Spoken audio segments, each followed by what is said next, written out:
Bismillahirrahmanirrahim. Assalamualaikum warahmatullahi wabarakatuh. Sahabat Syairit dimanapun berada, alhamdulillah kita kembali lagi dalam beliau Ustadz Halim Anbio udah bersama kita. Ustadz, assalamualaikum Ustadz. Waalaikumsalam ya Habibi. Nih ntar ditelepon sama Nabi sama kita Ustadz. Ya apa, kata Habib itu lumrah di dunia Arab. Semua orang yang punya kedekatan, ya Habibi, Habib, Habib. Kita itu dekat biasa. ya? Iya. Semeter. Iya. Nah Ustadz, apa kabar Ustadz? Alhamdulillah baik. Nah saat ini kita pembahasan yang seru nih Ustadz, tentang sholawat yang ada pro, ada yang bilang sholawat itu cuman Allahumma sholli ala Muhammad. Ada yang bilang pakai Sayyidina, ada yang nggak pakai Sayyidina. Nah sebenarnya sholawat ini apa Ustadz? Ini langsung ditanya ini ya. Oh iya dong. Wis. Emang acara politik dong langsung nanya. Jadi selawat ini pada hakikatnya adalah perintah langsung Allah. Jadi tidak ada perintah yang Allah lakukan yang dia sendiri langsung melakukan. Misalnya Allah perintahkan kita berhaji, Allah tidak berhaji. Allah perintahkan kita untuk sholat, Allah nggak sholat. Dia sholat untuk siapa? Allah perintahkan kita zakat, Allah tidak zakat. Dia zakat untuk siapa? Nah, tapi ketika Allah perintahkan kita untuk bersolawat, dia sendiri bersolawat. Ini terekam dalam Al-Quran, surat Al-Ahzab 56. Apa? Innallaha wa malaikatahu yusholluna 'alan nabi. Ya ayyuhalladzina amanu shollu. Nah, di sini jelas. Sesungguhnya Allah dan malaikatnya bersolawat kepada Nabi. Maka bersolawatlah kalian dan ucapkanlah salam sejahtera kepada Nabi. Ini artinya perintah sholawat menjadi perintah yang luar biasa, memiliki makna yang sangat esensial dalam ajaran Islam. Lalu pertanyaannya, gini, misalnya ya, sebelum antum nanya nanti, jadi lalu gimana Allah berselawat? Nah, Allah berselawat kepada Nabi itu adalah merupakan penegasan, pengucuran, pemberian rahmatnya kepada Nabi. Ini terekam dalam berbagai tafsir ya, termasuk Ibnu Katsir ya, Al-Qurtubi juga. Jadi bahwa Allah berselawatnya bagaimana? Selawat Allah kepada Nabi itu adalah penegasan pemberian rahmat Allah kepada nabinya. Dan bahkan juga merupakan penghormat, pemberian kemuliaan kepada Nabi. Lalu bagaimana malaikat? Malaikat juga dia bersolawat kepada Nabi yang merupakan doa para malaikat kepada Nabi. Lalu bagaimana selawat umatnya Kanjeng Nabi Muhammad kepada Muhammad untuk Nabi Muhammad buat baginda ini? Apa? Wujudnya doa, pengharapan, ngalap berkah. Gitu. Karena hal ini menjadi sangat penting. Misalnya, ini saya contohkan. Mudah. Misalnya kita kan biasa nih perusahaan ekspedisi ini banyak nih ya. Dengan adanya bisnis online yang luar biasa. Pagi akhir tahun nih Ustadz. Iya, apalagi akhir tahun nih kan. Mereka mau mengirimkan parcel misalnya. Lalu datang kurir ya. Kurir datang itu. Kita kan berharap agar kurir ini selamat sampai tujuan. Barang yang kita kirimkan itu kan sampai gitu. Nah, sama dengan kita. Kita berharap, kita bersolawat kepada Nabi agar kita dapat syafaatnya beliau, agar kita dimudahkan segala urusan, agar kita mendapatkan keberkahan. Nah, sama dengan konteks ini. Jadi bahkan secara bahasa solawat itu kan artinya doa, pemuliaan. Lalu ada nggak tradisi ini di agama-agama lain? Ada, misalnya kita kan ada di Inggris, gimana orang non Muslim berselawat kepada raja atau ratunya? Iya. Gimana? Wah nggak tahu Ustadz. Kan long life king gitu. Iya. Ini wujudnya gitu ya. Jadi penghormatan. Tapi solawat bukan hanya itu kan. Lebih high levelnya lagi. Iya, berarti. bukan hanya ungkapan di lisan yang mungkin kalau orang Cina pakai hai, gitu ya. Itu kan wujud itu. Nah, inilah mengapa kemudian kita harus memahami makna solawat yang sebenarnya bukan hanya membaca solawat, tapi bersolawat. Kalau membaca solawat di lisan dia, itu hanya aktivitas bibir, aktivitas lisan. Tapi kalau bersolawat, ia harus tertanam di hati, diucapkan secara lisan, dan dibuktikan secara nyata wujudnya. Wujud apa? Wujud penghormatan kepada Nabi, wujud ketaatan kepada Nabi, wujud pemuliaan kepada Nabi. Gitu. Nah ini bagi teman-teman share di rumah, tadi yang ayat Quran tadi itu biasa di sholat Jumat suka disebut tuh. Kecuali yang sholat Jumatnya Assalamualaikum tidur, bangunnya Robana Atina, tuh nggak bakal tahu tuh kayak gitu. Iya. Yang ketahui biasa lakuin Sat. Iya. Nah Sat, kan Nabi itu ada ratusan ribu, Rasul tuh ada 300-an ya kalau nggak salah, tapi hanya 25 Nabi Rasul yang kita wajib ketahui. Dan kenapa cuma Rasul SAW yang ada salawatnya Nabi Adam? Apakah ada Nabi Musa pun ada? Apa spesial doang nih? Karena Nabi Muhammad kita tahu sangat spesial. Nabi Muhammad sangat spesial.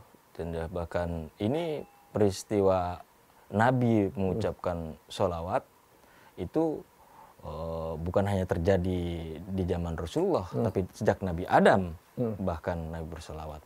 Nabi Adam bersolawat, Nabi Ibrahim bersolawat. Nah ini artinya Rasulullah, baginda Nabi Muhammad SAW mempunyai kedudukan yang luar biasa. Beliau adalah penghulu para nabi. Bahkan ada hadis yang menyebut Nabi yang pertama itu adalah Nabi Muhammad. Sebelum Nabi Adam. Iya, tapi yang diakhirkan kenabiannya, tapi awal penciptaannya. Nah dari situ juga kita bisa melihat dari berbagai hadis tentang pemuliaan kepada baginda Nabi Muhammad. Kita menyatakan iman kepada Allah tanpa iman kepada Rasulullah, ya tidak ada artinya, karena itu satu kesatuan. Syahadat kita juga ya kan, asyhadu an la ilaha illallah wa asyhadu anna Muhammadar Rasulullah. Itu sebetulnya bukan kedudukan yang setara dalam pengertian kita sebagai makhluk, tidak, tetapi ini karena kemuliaan beliau gitu. Karena itu banyak sekali yang menganalogikan Rasulullah itu, baginda Nabi itu seperti cermin bagi jagat raya ini, bagi penciptaan ini. Seperti kita bercermin, gitu, itu ada beliau. Jadi ini menjadi penting, bukan hanya dipelajari sholawat menjadi lantunan, senandung, menjadi nyanyian, tetapi betul-betul dirasakan. Tidak ada sholat tanpa sholawat. Rukun wajib malah. Iya, rukun dalam sholat. Maka ini penghayatannya akan makna sholawat tidak hanya dipahami saat kita melakukan sholat, tetapi juga dalam keadaan di luar sholat. Nah, penghormatan bentuk sholawat kita apa? Dengan ketaatan kepada Allah dan Rasulnya, menjalankan perintahnya, menjauhkan larangan. Ada getar ruhani kita, cinta kita kepada baginda Nabi. Nah, orang yang biasanya cinta, biasanya selalu ingat. Kalau sudah ingat, selalu menyebut namanya. Betul. Berulang-ulang. Kasmaran kan? Ya? Iya, begitu. Nah, kan ada hadis yang mention nih tentang sholawat. Nah, sebenarnya ini polemik juga nih, Ustaz. Apakah pakai Sayyidina atau enggak? Ini dari tadi ngomongin polemik mulu. Oh iya, pakai kopi dulu, Ustaz. Sebetulnya apa yang Anda katakan polemik itu hanya terjadi di akhir-akhir ini. Padahal kalangan Salafi tidak mempersoalkan hal-hal yang ini ya, yang terjadi belakangan ini. Ada orang mengapa kritiknya sangat tajam, sholawat itu dianggap bid'ah, sholawat itu dianggap keluar dari ajaran Islam, karena ada praktek amaliyah yang memang kadang bertentangan dengan Islam. Tapi bukan berarti pelarangan terhadap sholawat itu sendiri. Contohnya, misalnya dia melantunkan sholawat dengan joget-joget yang yang waktu viral itu juga itu dengan joget yang tidak pakai adab, tidak pakai adab, tidak pakai etika. Dia mengagungkan Kanjeng Nabi dengan cara yang salah. Baik. Meskipun pada aspek tertentu ungkapan kemariahan, ungkapan cinta kepada Nabi bisa dengan gerak, bisa dengan nyanyian, bisa dengan kemeriahan, tetapi tetap harus dalam koridor akhlak. Jangan berlebihan, beradab juga. Saya kan juga di jago sosial media juga sempat ramai tuh saat yang majelis sholawat kayak di daerah Jawa yang di shoot santriwatinya berjoget. Iya. Jadi bisa jadi mereka beberapa orang membuat masalah karena melihat seperti itu ya Ustaz, which is tidak mayoritasnya. Karena kalau kita datang banyak majelis sholawat nggak begitu gitu Ustaz ya. Nah Ustaz, sebenarnya sholawat itu apakah hanya Allahumma sholli ala Muhammad atau kan kita ada sholawat naria, doa segala macam. Terus kalau kita mau azan maghrib itu ada yang tarim ya. Nah itu sholawat itu apakah itu sholawat juga atau cuma Allahumma sholli ala Muhammad Ustaz? Ya, ini ada riwayat begini. Ini awal mula ya.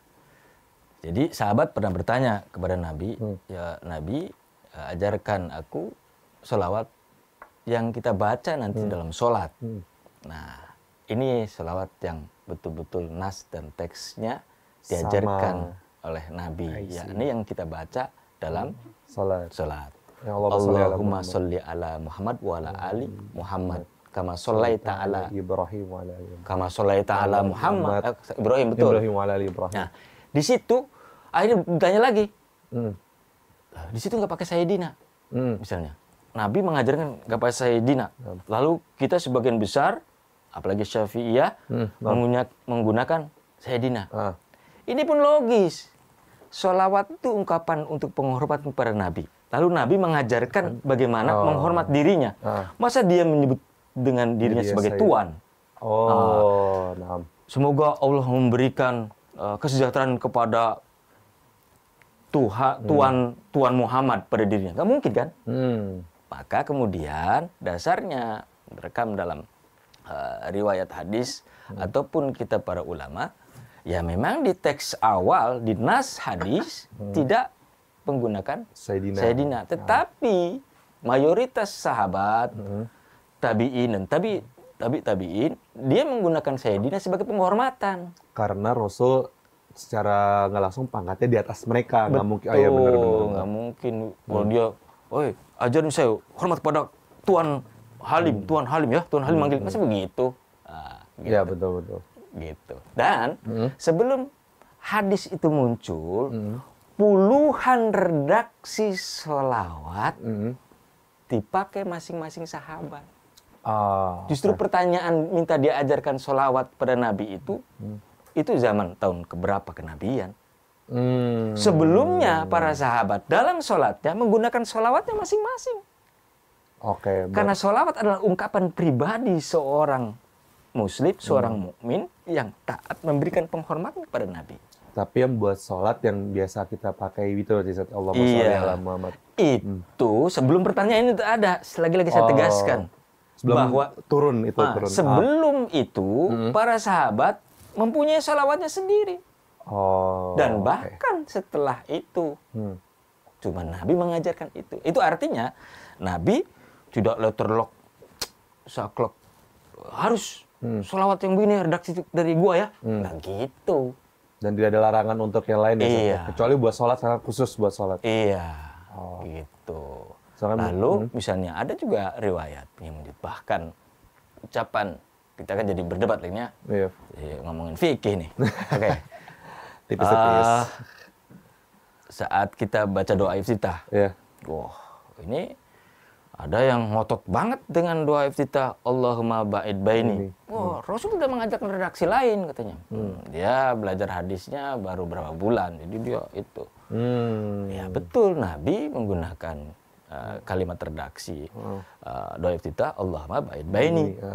Tapi Nabi tidak melarang, bahkan tahu ada peristiwa Nabi lagi sholat, begitu habis sholat, ditanya, siapa yang membaca? Tahu. Siapa yang membaca Allahu Akbar kabiro, walhamdulillahi katsiro. Yang lain nggak langsung jawab tuh. Nggak langsung jawab, begitu kelihatan, karena takut dimarahin Nabi kan. Nah, habis itu apa? Nabi bilang, saat kau membaca itu, pintu langit terbuka. Sama kayak yang dan kasiron itu tadi. Iya, jadi itu artinya ada redaksi tertentu yang menjadi sunnah dalam bacaan sholat, Nabi biarkan. Kita ngeributin pakai Sayyidina atau Sayyidina, tapi pecel lele gantungan kunci masuk dalam sholat kita. Iya, itu aneh kan? Kenapa kita tidak bahas dalam sholat tuh hal-hal yang bisa membersihkan kalbu, bagaimana cara takarub kepada Allah, bagaimana teknik dan metode sholat khusyuk gitu. Kenapa tidak dibahas itu? Nah, mengapa kita tidak perlu meributkan hal-hal yang sifatnya fikih? Karena penjelasan imam mazhab, ya, baik Syafi'iyah, Hambali, Hanafi dan lain sebagainya itu sudah perfecto. Lu pilih yang mana? Dan ada dalil yang masing-masing semuanya. Ini baru baca satu kitab Bulughul Maram, udah kayak mujtahid. Udah kayak hebat banget gitu. Ya Allah. Habis itu dia hanya menghafalkan 1-2 ayat Al-Qur'an. Nah, modal itu diulang-ulang ke sana kemari. Susah kan? Baca bukunya syarahnya lagi satu. Iya, syarahnya. Pakai terjemahan Kementerian Agama. Ini jadi untuk teman-teman nggak bisa letter luck ya Sat ya. Betul. Apalagi masalah fikih atau masalah ini karena jadi sebuah perdebatan malah bukan kita disunahkan untuk menyatukan tapi malah jadi pemisahan ya Sat ya. Betul. Nah Sat, Tolak Al-Badru itu sebenarnya sholawat atau bukan Sat? Sholawat, ya. Itu sholawat. Jadi saya bilang tadi, sholawat adalah ungkapan penghormatan, pemuliaan, sekaligus doa seorang hamba, seorang muslim, seorang mukmin kepada nabinya. Maka ungkapan itu dalam redaksi yang beragam. Ada yang menjadi burdah, ya. Habis itu juga ada yang menjadi kalimat sholawat, sholawat yang beragam. Karena itu ungkapan hiperbolik, ungkapan kecintaan yang sifatnya personal dan sangat pribadi. Dan orang Arab tuh bersyair ya. Betul, bersyair. Sehingga akan satu ulama dan ulama yang lain atau sahabat satu dengan sahabat yang lain memiliki bacaan sholawatnya sendiri sebagai apresiasi dan bentuk cintanya kepada Nabi. Berarti yang itu lebih kayak ke syair ya Sat ya? Syair yang untuk mengagungkan berarti Sat? Saya lihat semua ayat Al-Quran dan hadis syair.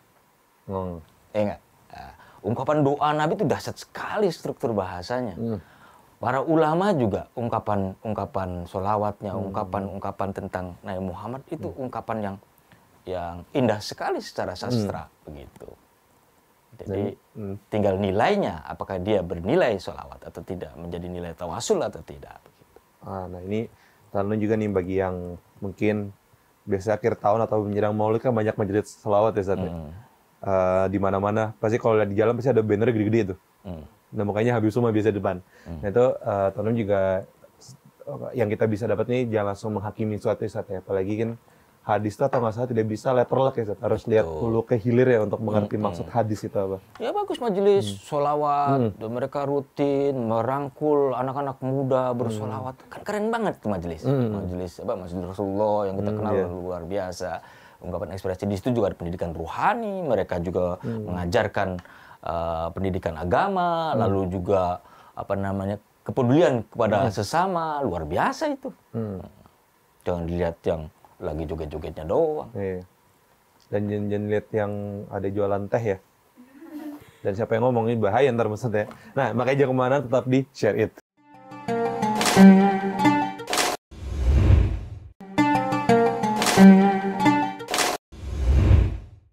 Nah Ustadz nih ada satu yang kelupaan nih Ustadz.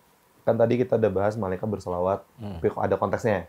Allah pun juga ada maksudnya. Which is yang teman-teman kalau dengerin nggak selesai nih, berarti Allah sama Rasul sama? Enggak, ini beda. Jangan disamain nih, berabe kalau bisa disamain. Nah, Rasulullah Muhammad sendiri bersolat pada dirinya atau enggak, Ustaz? Dan para nabi?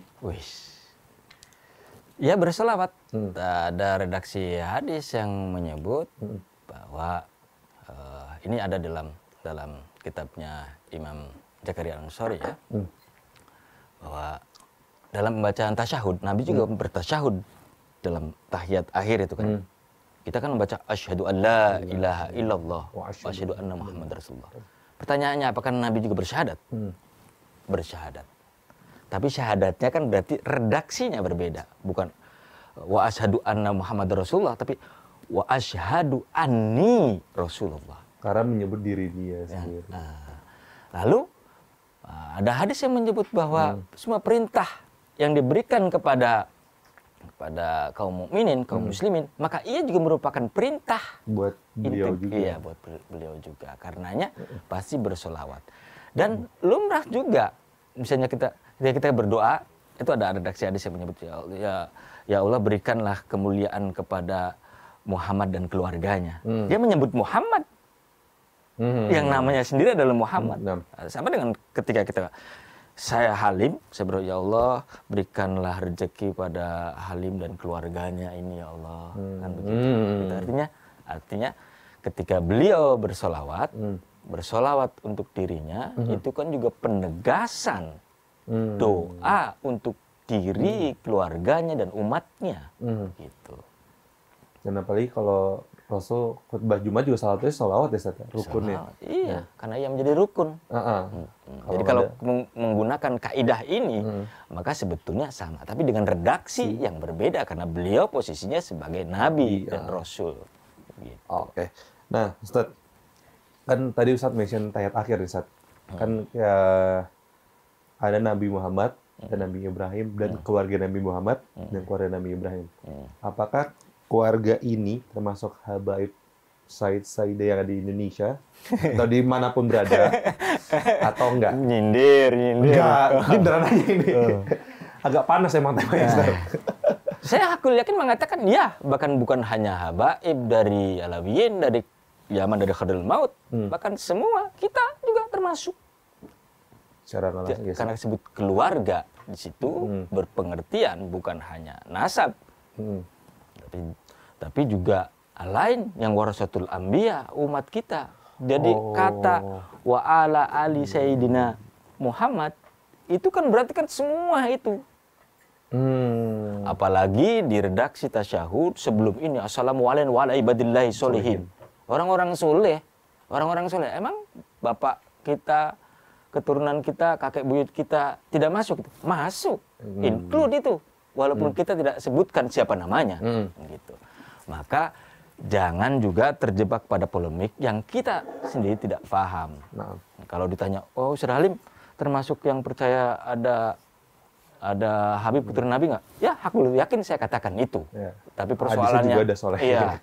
Tetapi nanti ada yang soleh dan tidak soleh. Nah, yang namanya nasab itu tidak menentukan dia soleh atau tidak soleh, begitu. Kalau misalnya panggilan Habib, bahkan panggilan Habib di Timur Tengah, mereka yang bertutur dalam bahasa Arab, ya manggil teman juga Habib juga. Habib, gitu. Habib ya, Habibi ya gitu. Saya dalam bahasa Inggris, my dear, gitu sama. Kalau di sana Syarifah ya lebih. Iya, jadi jangan terjebak juga pada polemik yang tidak perlu dan menimbulkan keistimewaan di masyarakat.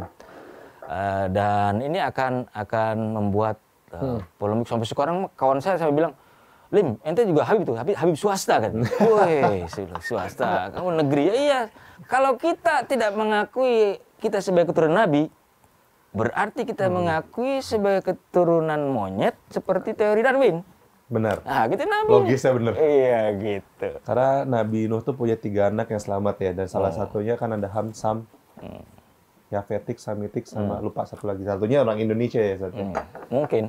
Dan kata saya lebih guru Ustaz Habib juga, dia bilang jadi ustadz itu pilihan jadi Habib itu konsekuensi karena mau gimana udah lahirnya begitu kan susah dirubah. Berarti termasuk ya Ustaz ya orang-orang. Kadang kalau kita lihat tadi di ayat akhiran atau nggak salah yang bagian tadi kan ketika Allah ketemu Rasulullah ya Ustaz ya. Nah itu berarti termasuk orang-orang soleh. Iya. Karena kan Rasulullah itu saudara gitu kan. Iya, yang didoakan itu bukan hanya punya hubungan nasab. Memang betul sebagai takkid, penguatan. Tetapi hakikatnya sebetulnya adalah bagi semua umat Nabi Muhammad, penghususan. Seperti misalnya, kenapa di situ penghususan Nabi Ibrahim? Berarti kan ada secara khusus diberikan pemuliaan berbeda karena beliau adalah bapak bagi monitoism, bapak bagi ajaran tauhid, dan yang dekat secara nasabiah menjadi jalur keturunan Kanjeng Nabi Muhammad, maka ia disebut secara khusus dalam sholat. Ya wajar, gitu. Tapi bukan berarti menafikan yang di luar nasab, karena konteks saudara, konteks sahabat itu juga masuk dalam peribadatan kita yang kita doakan. Karena ada keluarga nasab sama keluarga ideologis ya Ustaz? Iya, betul. Agak serius nih pembahasannya. Nah Ustaz, kan kita kalau lihat banyak di kitab-kitab ada tanda doa diterima Ustaz. Nah, kita bersalat ada tanda yang diterima nggak Ustaz? Ya, salah satu tanda kita bersalat pada Nabi itu sampai kepada Kanjeng Nabi Muhammad sampai pada Allah atau tidak, itu sebetulnya bisa dirasakan secara lahir dan batin, getar rohani. Misalnya ada seseorang yang lagi duduk-duduk manis begitu mendengar sholawat, langsung menangis meleleh. Padahal dia ngeliat fotonya Nabi aja nggak tahu. Nggak ada juga fotonya. Belajar Al-Quran aja itu sholat belentang-belentong, nggak ituan. Tetapi kenapa ada tangisan itu muncul gitu? Nah, ini urusan rohani yang luar biasa. Gitu. Lalu misalnya sholawat yang dilantunkan oleh seseorang bisa menyadarkan seseorang yang lagi gahar-gaharnya, lagi parah-parahnya gitu misalnya. Padahal dia tidak pernah baca sejarah Nabi, gak belajar sejarah yang lain, tapi kemudian getar rohani, ada panggilan jiwa, kan bukan berarti ini kepada Nabi sebagai manusia di 14 abad yang silam, tetapi secara ruh karena kita berangkat dari beliau, karena terasa gitu. Dari mana getar rohani itu muncul? Misalnya kita ada kerinduan kepada baginda Nabi. Nah, lanjut dengan pertanyaan tadi. Bukti nyata dia sampai atau tidak, itu artinya secara lahir dan batin dirasakan. Kedua, yang terrefleksikan dalam kehidupan nyata, yakni ketaatan kepada perintah Allah dan Rasulnya, menjalankan sunnahnya, gitu. Nih contohnya, saya cinta kepada Nabi, saya pakai jenggot. Tapi ya saya nggak ituan, saya juga pakai niatkan biar ini geli buat istri saya, geli. Niatkan gitu kan. Itu boleh nggak? Ya, boleh gitu. Masa hanya memanjangkan jenggot kita mengharap surga? Surga terlalu kecil sekali. Hanya dengan memanjangkan jenggot. Kan bukan itu konteksnya. Ada orang yang kemudian menunjukkan ekspresi cintanya kepada Rasul dengan banyak belajar ilmu fikih, dengan belajar banyak Al-Quran, ilmu tauhid, semakin memperdalam karena cintanya kepada baginda Nabi, begitu. Dan ini teman-teman, sunnah tuh bukan hanya kayak sunnah ibadah, maksudnya betul. Doa, salawat, tapi sebenarnya kalau teman-teman belajar sirah tuh isi sunnah semua, gimana beliau sampai ada satu buku sunnah bagaimana kalau bahasa Indonesia bagaimana Rasulullah bercanda, itu ada Iya, ya gini, pahami sunnah. Sunnah itu apa? Sunnah itu kan atau sunnah atau hadis itu kan semua perkataan Nabi, ya, perbuatan Nabi dan keputusan yang dibuat oleh Nabi. Itu berarti kita melihatnya Nabi dalam rekaman 24 jam, kan banyak sekali. Gitu. Nah, lalu kita kadang ngotot pada hal-hal yang sifatnya mungkin bukan halal haram, bukan yang kaitannya dengan sesuatu yang dianjurkan, yang merupakan hanya perbuatan dan tradisi gitu loh, bukan tradisi, lalu kita ngotot. Padahal kalau kita pelajari, ya enggak, misalnya lihat dari hadis Nabi nggak bilang panjangkan rambut. Tetapi Nabi rambutnya panjang. Ayo, sunnah juga gondrong, bro. Iya. Makanya saya punya santri, saya suruh gondrongin. Itu gondrong semua. Iya, gondrong semua kan. Gitu. Tapi apakah itu kita lihat kesunahannya itu sama, nilai ibadahnya itu sama? Pasti akan berbeda. Betul. Dalam norma masyarakat tertentu, gondrong itu melanggaran norma, nggak rapi, apa segala macam, nggak bisa masuk kantor, kuliahan diusir, nah gitu ya. Apa berarti kalau begitu sunnah Nabi tidak relevan dong? Ya enggak. Nah, itu kan berbahaya. Menyikapinya berarti. Menyikapinya hadis secara berlebihan. Mestinya perlu ada metode melihat hadis, baik secara esensi ataupun form. Ini yang pernah saya jelaskan. Lihat esensinya. Lalu lihat juga form, bentuknya. Esensi tidak berubah, tapi form atau bentuk bisa berubah. Contoh, sebelum bertanya nih ya. Contoh. mau nanya. Rasulullah pernah, laula an syuqa ala ummati la amartuhum bisiwaki qabla kulli shalah. Kalau tidak memberatkan bagi umatku, maka aku perintahkan bersiwak setiap sebelum sholat. Nah, siwak dalam pengertian 14 abad yang silam di Jazirah Arab adalah siwak, kata kayu gitu. Padahal kan esensinya adalah membersihkan gigi. Nah, esensi itu tidak berubah karena ini yang universal. Tapi form atau bentuk bisa berubah. Akhirnya lahir pasta gigi, gosok siwak itu lebih bersih daripada ente bawa kayu siwak, jigongnya kemana-mana kan. Nggak tahu cara makainya, nggak tahu Iya. cara ini. Sama kayak hal ini, Ustaz, kalau misalnya memahami hadis ketika Rasul pernah melarang ziarah kubur, tapi Rasul akhirnya mengizinkan ternyata karena dulu imannya sahabat belum kuat, sekarang sudah lebih kuat. Betul, ya. betul. Nah seperti ini, Ustaz, kalau kita balik ke sholawat, kan ada yang bilang Tola'al Badru tuh masalah tuh hadisnya doif tuh, padahal tapi kan bukan itu yang Antum bilang, Ustaz, ya. Bukan ibadah, tapi maksudnya ada maksud lainnya, berarti gitu ya, Ustaz, ya? Untuk menyikapi. Kalau menurut saya itu peribadatan juga. Tola'al Badru, lihat kalimat bacaan Tola'al Badru itu ungkapan luar biasa yang secara historis tidak melanggar sejarah yang ada. Maka ungkapan urusan dia dibilang itu hadis doif atau tidak doif, Anda kuliah tafsir hadisnya berapa tahun itu belajar ulumul hadis, nggak perlu terlalu jauh ke sana karena hadis-hadis yang lain yang mengungkap tentang sholawat dalam berbagai bentuknya, dalam berbagai redaksi yang berbeda-beda dengan bukti-bukti nyata yang terdapat dalam kitab-kitab, bukti filologisnya ada, ungkapan bahwa sahabat, tabi'in, ulama yang lain mengungkapkan tentang kecintaannya kepada Nabi, berjanji, maulid, burdah, itu dahsyat ungkapan yang punya nilai sastra dan punya nilai sejarah.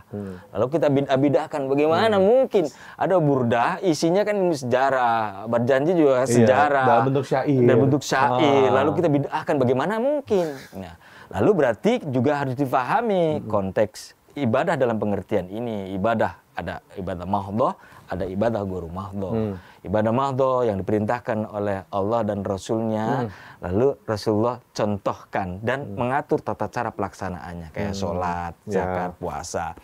Tapi juga ada ibadah guru mahdhah, ibadah yang diperintahkan Allah dan Rasulnya, dicontohkan oleh Rasulnya, tetapi tidak diatur tata cara teknis pelaksanaannya. Contohnya misalnya, diperintahkan oleh sholawat. Ini di luar sholawat dalam sholat ya. Mau sholawatnya miring kemana, kanan apa ke kiri, itu udah gayamu itu. Masuk kamar mandi, baca doa, keluar kamar mandi baca doa. Bagaimana caramu, posisinya di dalam kamar mandi, itu urusanmu. Tapi di dalam kamar mandi itu peribadatan, ibadah. Ada tata caranya. Ada tata caranya, maka jangan terjebak di situ. Nah, kecintaan Nabi melalui sholawat, ungkapan nyatanya kan berarti bukan hanya pada lisan atau pada getar ruhani kita, tetapi jadi tindakan nyata. Karena akhlakul karimah, akhlak yang baik adalah tujuan Nabi untuk berdakwah. Tujuan Nabi dinobatkan menjadi Nabi untuk memperbaiki akhlak manusia. Maka akhlak adalah bukti nyata sholawat kita. Dan kita tahu bahwa dulu Jazirah Arab tuh sangat luar biasa kacaunya ya. Dan salah satu yang bisa kita hikmahnya harus lebih belajar kali ya. Kan kita banyak membuat sebuah hukum atau menjatuhkan sesuatu tanpa mengerti dulu nih. Contoh kayak sempat tuh ada obrolan, tapi kan doif kan tapi bukan maudu. Iya kan, Zat? Maudu palsu, sebenarnya bukan palsu, berarti lemah kan. Nah, itu satu. Itu yang kedua, misalnya lebih tahu lagi kayak jangan mengejudge sesuatu itu haram, tapi belum tahu isinya apa. Kayak tadi yang salah kita tahu kan tuh banyak yang teman-teman kita para jamaah Rasulullah segala macam itu kan cerita sebenarnya kalau kita lihat translate bahasa Indonesianya, Zat, ya. Dengan bentuk syair. Nah, ini yang perlu dipelajari Zat, ya, biar pada adem, berantem mulu sih. Yang mestinya harus diungkap adalah bagaimana kedalaman makna sholawat tadi. Coba dalam tradisi kita, alhamdulillah para wali, para ulama telah mengakar. Orang menimang-nimang bayi dengan bacaan sholawat. Sholawat. Sholatullah, salamullah. Misalnya, dengan menimang-nimang bayi. Itu nanti bilang, oh Nabi tidak pernah lakukan. Bagaimana kita mengintegralkan, mengejawantahkan semua perintah Rasulullah, perintah Nabi dalam kehidupan nyata? Kan bisa dengan senandung. Mana ada orang lagi nimang-nimang bayi, lagu-lagu yang hanya bernilai ringan. Ketika dia membaca sholawat, itu kan ungkapan doa yang luar biasa itu. Jangan hanya dilihat senandungnya itu kan ungkapan hati. Orang bersenandung entah itu suaranya serak ataupun gak enak, tetapi ungkapan hati itu merupakan doa harapan agar anaknya mendapat syafaat Kanjeng Nabi, agar dia bisa menjalankan perintah Allah dan Rasulnya, agar dia mencintai ajaran agama Islam. Dengan sholawat itu kan seorang ibu sebetulnya lagi punya harapan besar, lagi bermunajat. Tetapi kan ungkapan munajatnya dia tidak pakai lisan, lisannya bersolawat, tapi batinnya itu kan dia mengucapkan doa. Daripada lagu dangdut maksiat ya setiap mendingan sholawat. Iya. Nah, Ustaz, terakhir nih, yang kita lakuin gimana, Ustaz? Kan masih jadi polemik perbedaan pendapat ya, perihal sholawat-sholawat ini, Ustaz. Dari tadi polemik mulu gitu. Saya tidak melihatnya polemik ya. Perbedaan ada yang mana nih? Yang zaman sekarang, Ustaz.